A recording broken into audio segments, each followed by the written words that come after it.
7 बज चुके हैं और 7 सवाल लेकर हम हाजिर हैं। मैं हूं आपके साथ अनंत भट्ट। कार्यक्रम में आज बात होगी हिमाचल में आई उस आफत की जिसने हाहाकार मचा दिया है। तबाही की ऐसी तस्वीरें सामने आ रही हैं कि देखने वालों की रूह कांप जाए। कहीं भारी बरसात ने कहर बरपाया है, कहीं फ्लैश फ्लड सब कुछ बहा कर ले गई है, तो कहीं लैंडस्लाइड ने जान माल का भारी नुकसान किया है। इस आपदा से हिमाचल प्रदेश सिसक रहा है। हमारे आज के 7 सवाल हिमाचल की इसी तबाही पर केंद्रित हैं। नजर डालते हैं हमारे आज के पहले सवाल पर जो रहा आपके सामने, और सवाल है हिमाचल में हाहाकार, कौन है जिम्मेदार। हालात ये हैं कि अब तक करीब 300 लोग अपनी जान गंवा चुके हैं। जगह जगह सड़कें या तो बह गई हैं या फिर पहाड़ों के दरकने से सड़कों पर आवाजाही रुक गई है। चंडीगढ़ मनाली हाईवे भी बंद है। कालका शिमला रेल ट्रैक का एक हिस्सा हवा में झूल गया है। आवाजाही प्रभावित होने से रोजमर्रा के सामानों की भी किल्लत हो रही है।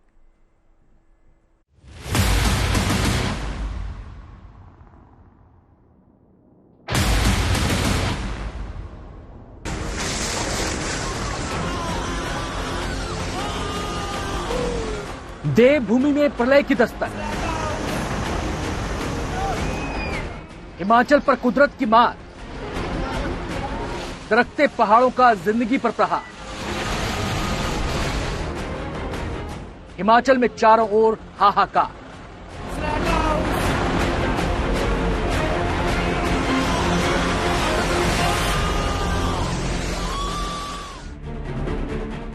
हिमाचल प्रदेश की तस्वीरें बता रही हैं कि यहां आसमानी आफत ने किस तरह की तबाही मचाई है।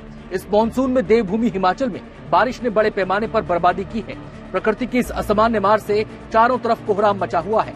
लगातार बरसात से पूरा हिमाचल प्रदेश बुरी तरह से प्रभावित है। कहीं बारिश है तो कहीं बाढ़ और कहीं लैंडस्लाइड। प्रकृति की मार से जूझते हिमाचल के लिए ये मॉनसून काल बन के आया है। हिमाचल सरकार के मुताबिक अब तक बाढ़, बारिश और लैंडस्लाइड से राज्य में 285 से ज्यादा लोग अपनी जान गंवा चुके हैं। 56 लोग तो केवल पिछले 4 दिनों में काल के गाल में समा चुके हैं। लगातार बरसात की वजह से राज्य में 170 से ज्यादा फ्लैश फ्लड और भूस्खलन की घटनाएं हो चुकी हैं। पूरे राज्य में 900 से ज्यादा सड़कें अब तक बंद हैं, जिसमें चंडीगढ़ मनाली हाईवे भी शामिल है। सड़कों के बंद होने की वजह से पूरा राज्य जरूरी चीजों की किल्लत से जूझ रहा है। पिछले 4 दिनों से हो रही लगातार बारिश ने हिमाचल प्रदेश में जमकर कहर बरपाया है। इस वक्त हम लोग मौजूद हैं मनाली राष्ट्रीय राजमार्ग पर, जहां देख सकते हैं इस घर के करीब एक फ्लैश फ्लड किस तरह से आया और इस घर की एक मंजिल को पूरी तरह से तहस नहस कर गया। मलबा अभी भी इस घर की एक मंजिल को पूरी तरह से ढके हुए है और आप इन चट्टानों का आकार देखिए, कितनी बड़ी आकार के ये चट्टानें ऊपर से लुढ़क कर यहाँ पर आ गई और आप देख सकते हैं इस हाईवे का एक हिस्सा लगभग गायब हो गया।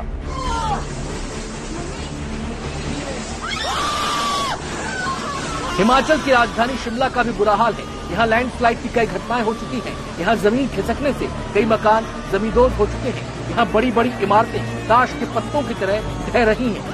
लगातार हो रहे लैंडस्लाइड से जान माल का भारी नुकसान हो रहा है। यहाँ पहाड़ों और पेड़ों के बीच बसे मकान भरभरा कर धराशायी होते जा रहे हैं। यहाँ बर्बादी का ऐसा मंजर पिछले 50 सालों में नहीं देखा गया। शिमला के समर हिल इलाके में भूस्खलन से अब तक 13 लोगों की मौत हो चुकी है और कुछ और लोगों के मलबे में दबे होने की आशंका है।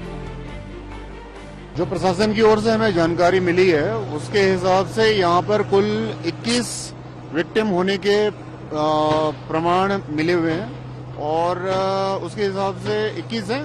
1-2 लोग और उसमें हो सकते हैं। जैसा कि आपको मालूम ही है कि कल 12 डेड बॉडीज कल तक मिल चुकी थी, आज एक और अभी जस्ट मिला है, तो कुल इस तरह से मिला के 13 डेड बॉडीज हमने यहाँ से रिट्रीव कर लिया है। अनुमान है कि इस त्रासदी में हिमाचल प्रदेश को करीब 10,000 करोड़ का नुकसान हुआ है। राज्य के मुख्यमंत्री सुखविंदर सिंह सुक्खू के मुताबिक प्रदेश को वापस पटरी पर लाने में 1 साल का वक्त लग सकता है। जल्दी हमारी धूप निकलेगी तो हमारा काम स्पीड अप होगा। अभी सारी चीजों को देखते हुए यही कह सकता हूं कि नुकसान का आंकड़ा 10,000 करोड़ के करीब है। इसलिए 1 साल लगेगा हमें इंफ्रास्ट्रक्चर डेवलप करने में और 10,000 करोड़ रुपए का नुकसान होगा। हिमाचल में लगातार बरसात के चलते जान माल का ही नुकसान नहीं हुआ है, बल्कि शिमला की सांस्कृतिक विरासत को भी नुकसान पहुंचा है। 1898 से 1903 के बीच बनकर तैयार हुए कालका शिमला रेलवे ट्रैक को भी भारी नुकसान पहुंचा है। यहाँ 120 साल पुराना रेलवे ट्रैक जूतोद और समरहिल स्टेशन के बीच हवा में लटक गया है। इन दिनों पूरा हिमाचल प्रकृति की मार से कराह रहा है, लेकिन सवाल ये है, क्या ये पूरी त्रासदी केवल कुदरत का कहर है या इंसानी लालच का परिणाम? शिमला से सत्येंद्र चौहान के साथ मंडी से Manjeet Sehgal, good news today.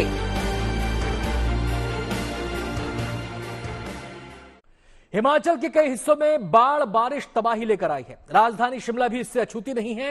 बीते दिनों शिमला में अनुमान से ज्यादा बरसात हुई, जिससे भारी नुकसान पहुंचा है। मौसम विभाग का कहना है कि कल फिर से बारिश हो सकती है। नजर हमारे आज के दूसरे सवाल पर, और सवाल अब आपके सामने है। सवाल है, शिमला में दरकते पहाड़ों से कैसे उजड़ रही जिंदगी? शिमला में कई इमारतें जमींदोज हो चुकी हैं। बारिश और लैंडस्लाइड की वजह से इमारतें ताश के पत्तों की तरह ढह गईं। शिमला में 20 से ज्यादा लोगों की मौत हो चुकी है। केवल मंगलवार की शाम ही करीब 8 घर बह गए, जिनमें 2 लोगों की मौत हो गई। असुरक्षित हो चुकी इमारतों से लोगों को निकाल लिया गया है।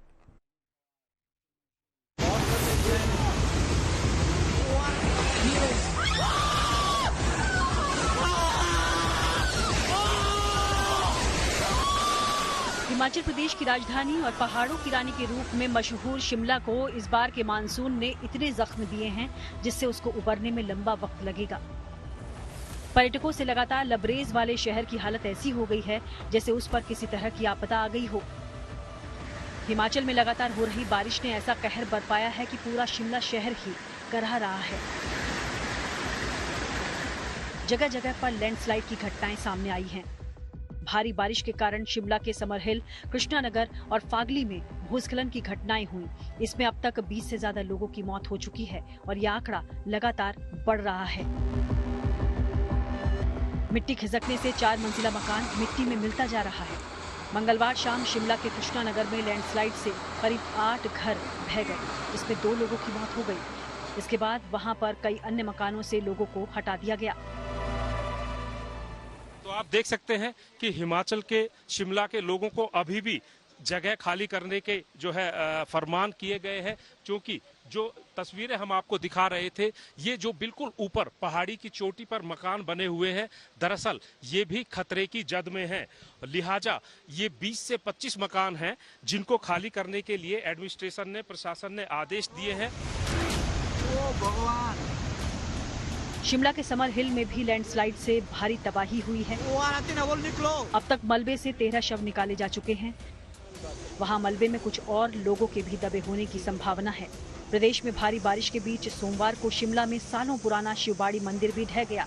राजधानी के समर हिल और फागली में दोनों जगह शिमला कालका रेल लाइन पर हुए भूस्खलन के कारण निचले इलाके को नुकसान पहुंचा है। ये जो रेलवे ट्रैक आप देख रहे हैं, ये रेलवे ट्रैक 1903 में बना था, आजादी से पहले। 100 साल से ज्यादा का समय हो गया। इस ट्रैक पर कई बार लैंडस्लाइड हुए हैं, लेकिन ये ट्रैक कभी टस से मस नहीं हुआ। लेकिन अब की बार जो त्रासदी हुई है, ये इसी ट्रैक को मैं कैमरे की नजर से आपको दिखा रहा हूँ। आप देखिए किस तरीके से ये ट्रैक हवा में झूलता हुआ नजर आ रहा है। और सबसे अच्छी बात यह रही कि इस पर ट्रेन को बंद किया हुआ था। अगर ट्रेन यहाँ से गुजर रही होती तो हालात किस तरह के हो सकते हैं, ये अंदाजा आप खुद लगा सकते हैं। प्रदेश के मुख्यमंत्री जहां हवाई सर्वेक्षण से राज्य में हुए नुकसान का जायजा ले रहे हैं, तो दूसरी तरफ राहत शिविरों में रह रहे लोगों पर राहत का मरहम लगाने के लिए खुद राज्य के राज्यपाल शिमला में राहत शिविर पहुंचे।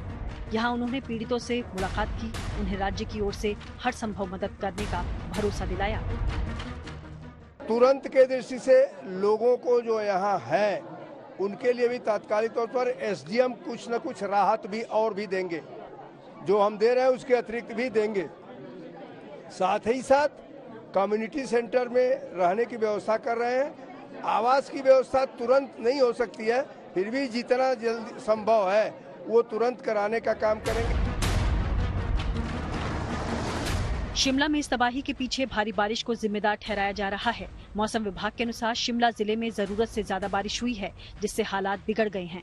मौसम विभाग ने 18 अगस्त तक राज्य में बारिश की संभावना जताई है, लेकिन शिमला की इस बर्बादी के पीछे केवल कुदरत की मार ही नहीं, बल्कि विकास की अंधी दौड़ में शामिल इंसानी लालच भी जिम्मेदार है। अंग्रेजों ने जहां शिमला को करीब 25 लोगों को रहने के लिए बनाया था, वहां आज करीब 3 लाख की आबादी रह रही है। यहां हर दिन करीब 75,000 से 1 लाख लोग बाहर से आते हैं। जिस शहर में करीब 4500 गाड़ियों के लिए पार्किंग स्पेस है, वहां केवल मई के महीने में हर दिन 50,000 गाड़ियां आ रही थी। मौसम वैज्ञानिकों की बातों पर यकीन किया जाए तो शिमला में सैलानियों की आवाजाही ने शिमला की आबोहवा को मैदानी इलाकों जैसा बना दिया। यहाँ बीते कुछ सालों के दौरान बेहिसाब निर्माण हुआ, जिसने सारा इकोसिस्टम ही डावाडोल कर दिया। पर्यावरणविदों की लगातार चेतावनियों की अनदेखी हो रही है। आलम यह है कि यहाँ पानी की निकासी का भी पूरा इंतजाम नहीं है। नतीजा सबके सामने है। मैदानी इलाकों से पहाड़ों पर लोग सुकून की तलाश में जाते थे। पहाड़ों का मौसम, खुली हवा, खूबसूरत नजारे लोगों को अपनी तरफ खींचते रहे हैं। शहरों की भीड़भाड़ से दूर कुछ दिन चैन से गुजारने लोग पहाड़ों का रुख करते थे, लेकिन वक्त के साथ मैदानों जैसी भीड़भाड़ पहाड़ों पर भी दिखने लगी है।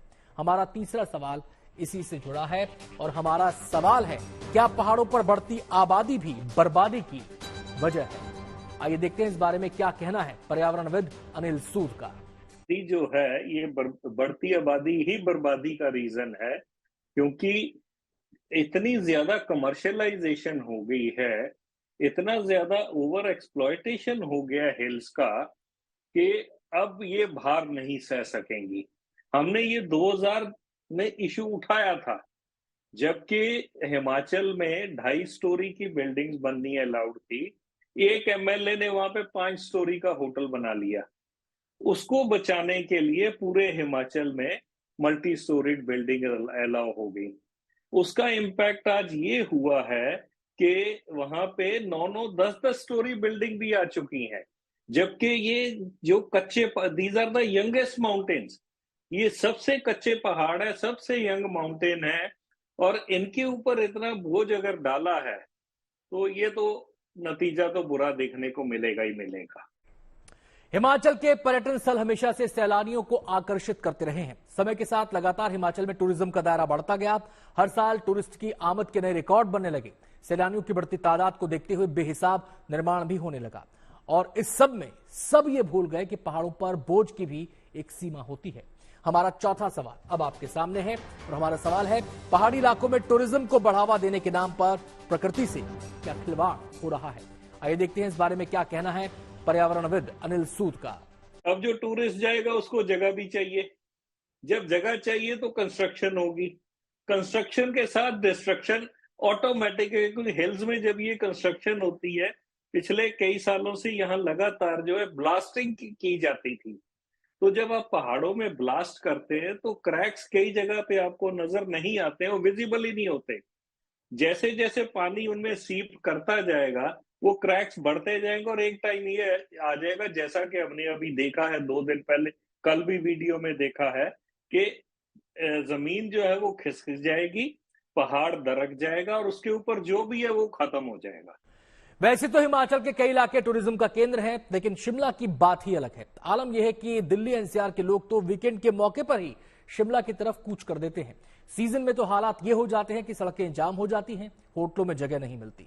हमारा पांचवा सवाल अब आपके सामने है, और सवाल है, शिमला में तबाही के पीछे कुदरत का कहर या लालच का जहर? बाहर से आने वाले पर्यटकों को ज्यादा से ज्यादा सुविधाएं देने के लिए उनके रहने के लिए बड़े पैमाने पर निर्माण हुआ, और सब में पर्यावरण की अनदेखी हो गई, और यह अनदेखी अब भारी पड़ती दिखाई दे रही है। तो अगर हमने उसके जून में एनक्रोचमेंट किया है तो there is a higher chances कि जो फ्लड है उसका इम्पैक्ट हमारे ऊपर होगा। तो उसके लिए जरूरी है कि जो गवर्नमेंट के नॉर्म्स हैं, जो गाइडलाइन है कि आप इस तरह से रिवर के जो फ्लड प्लेन जोन है उसमें नहीं बना सकते, तो उसको अवॉइड करें। लेकिन आज की डेट में आप देख रहे हैं कि इस तरह की जो एनक्रोचमेंट एक्टिविटीज हैं, they are mainly responsible for such kind of accident. Shimla में सालों से बेतरतीब निर्माण हो रहा है। विशेषज्ञ लगातार चेतावनी भी दे रहे हैं, कह रहे हैं कि ये शहर बारूद के ढेर पर बैठा हुआ है, लेकिन इन चेतावनियों की लगातार अनदेखी हो रही है। यहाँ तक कि पानी की निकासी का भी पूरा इंतजाम नहीं किया गया, जिसकी वजह से शिमला के हालात इतने बिगड़ गए हैं। यही वजह है कि अब सरकार को भी सभी नॉर्म बदलने की जरूरत महसूस हो रही है। जो वनरेबिलिटी असेसमेंट करने के बाद जिस तरह की बिल्डिंग कोड के अनुसार बिल्डिंग बननी चाहिए वो उस तरह से नहीं बन रही है। फिर उसके बाद आता है कि वहां पर सोयल और जो प्लांटेशन है वो कैसा है, क्या वो वीक है और क्या वहां पर फ्लैश फ्लड के दौरान वाटर इकट्ठा हो सकता है and that lead to such kind of a flash flood. तो वो सारा जो असेसमेंट है वो इसके लिए रिस्पॉन्सिबल है देन अदर। राजधानी दिल्ली के पास उत्तर भारत का एक मशहूर टूरिस्ट डेस्टिनेशन है शिमला। यहाँ पिछले साल 25 लाख से ज्यादा पर्यटक पहुँचे थे। शिमला म्युनिसिपल कॉर्पोरेशन और Himachal Pradesh disaster management committee ने अपनी रिपोर्ट में 6 साल पहले ही गंभीर स्थिति की चेतावनी देते हुए कहा था कि जिस तरह से यहाँ पर इमारतों को बनाया जा रहा है उससे यहाँ कभी भी बड़ा हादसा हो सकता है। कृष्णा नगर का एरिया है बहुत ही हेविली पॉपुलेटेड है और जिस तरीके से यहाँ पे ये बिल्डिंग्स बनी हैं उसमें जो ये क्षति हुई है इसके लिए हमको पूरी तरीके से इसको आने वाले समय में रिवाइज करने की आवश्यकता है। पिछले कई दशकों में पर्यटन का केंद्र रहे इस पहाड़ी राज्य ने विकास के मामले में मैदानी इलाकों की राह पर चलने की कोशिशें की हैं और स्पष्ट रूप से इसका नतीजा अब दिखने लगा है। लिहाजा अब इंसान को प्रकृति से छेड़छाड़ पर लगाम लगाने का वक्त शायद आ गया है। Bureau report, good news today. Himachal में बड़ी बड़ी इमारतें ढह रही हैं, पूरे के पूरे पहाड़ खिसक रहे हैं। हालात देखकर वो लोग सहमे हुए हैं जिनके घर ऊंचे ऊंचे पहाड़ों पर बने हुए हैं। सबको एक ही डर खाया जा रहा है कि ये कहर उन पर भी ना टूट पड़े। इस आपदा में इतना नुकसान हो चुका है कि इसकी भरपाई में समय लगेगा। हमारा छठा सवाल ये रहा आपके सामने और हमारा सवाल है, क्या ये किसी बड़े खतरे की आहट है? आइए देखते हैं इस बारे में क्या कहना है पर्यावरणविद अनिल सूद का। 1905 का अर्थक्वेक शायद सब लोग भूल गए हैं, जबकि मैसिव डिस्ट्रक्शन हुई थी हिमाचल में। एक अर्थक्वेक और आ गया तो पता नहीं क्या होगा। मैं तो खुद जो है सिहर उठता हूं, मैं कांप जाता हूं ये सोच के भी कि अगर गलती से एक अर्थक्वेक जोर का आ गया तो क्या होगा, कितना सर्वनाश होगा, कोई कुछ नहीं कह सकता। एक इन्होंने काम और किया है, ये लालच का जहर तो था ही था, उसमें आग में घी का काम किया है। ये जो 4 धाम रोड में इन्होंने बेतरतीबी और बड़ी बेदर्दी से पहाड़ काटे हैं। कोई सिस्टम फॉलो नहीं हुआ, कोई इंजीनियरिंग प्रैक्टिस फॉलो नहीं हुई। पहाड़ का मलबा जो है नदी में फेंक दिया, अब नदियों में पानी बढ़ गया। ये कोई पहला मौका नहीं है जब किसी पहाड़ी राज्य से तबाही की ऐसी तस्वीरें सामने आई हैं। 2013 की वो त्रासदी देश कभी नहीं भूल सकता जब केदारनाथ में भयंकर तबाही हुई थी। उत्तराखंड के कई इलाकों में हाहाकार मचा था। अब हिमाचल का खौफनाक मंजर सामने है। हमारा 7वां और आखिरी सवाल अब आपके सामने ये रहा। हमारा सवाल है, पहाड़ों को त्रासदी से बचाने के लिए क्या प्लान हो सकता है?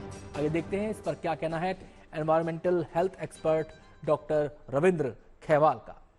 देखिए, if you look at the government has taken serious note on this और इसी को लेके क्लाइमेट चेंज एक्शन प्लान जो है हर डिस्ट्रिक्ट, हर छोटे छोटे जो आप कह सकते हैं कस्बा या यूनिट है उस तक इम्प्लीमेंट किया जा रहा है। तो एक प्रिपेयर्डनेस और एडेप्टेशन के लिए बात चल रही है और अगर हम इस तरह से जो उसकी गाइडलाइन होगा और उनका जो इम्प्लीमेंटेशन प्रॉपर कर पाएंगे तो definitely through these strict action basically हम जो एक इवेंट हैं इनको मिनिमाइज कर पाएंगे। एक तरफ गवर्नमेंट स्ट्रक्चर है, एक तरफ पब्लिक है, एक तरफ हमारे बिल्डर हैं, एक तरफ बाकी स्टेक होल्डर हैं जिन्हें कंप्लायंस इंश्योर करना है। तो सब मिलकर अगर हम काम करेंगे तभी ये धरातल पे उतर पाएगा। कार्यक्रम में आज इतना ही।